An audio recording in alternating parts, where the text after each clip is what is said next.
প্রীতি ম্যাচে জিতেছে চেলসি ও inter Milan. Club বিশ্বকাপ জয়ের পর আত্মবিশ্বাসের তুঙ্গে ইংলিশ প্রিমিয়ার লিগের দল চেলসি। নতুন মৌসুমে সাফল্যের প্রত্যাশায় প্রস্তুতি শুরু করেছে অল ব্লুজরা।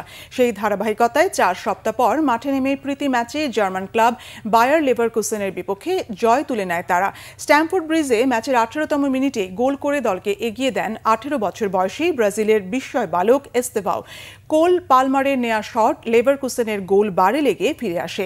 সেই বলে বাঁ পায়ের দারুণ শটে লক্ষ্যভেদ করেন তিনি। পিছিয়ে পড়ে ম্যাচে ফেরার চেষ্টায় ব্যর্থ হয় লেভারকুসেন। চেলসির আরেক ব্রাজিলিয়ান হোয়াও পেদ্রোর ক্লাব বিশ্বকাপে অভিষেক হয় অল ব্লুজদের জার্সিতে।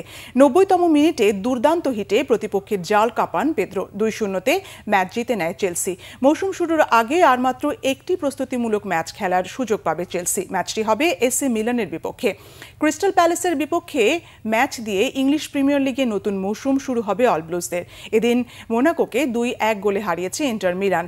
লাউতারো মার্তিনেজ ও বনি একটি করে গোল করেন ইন্টারের হয়ে।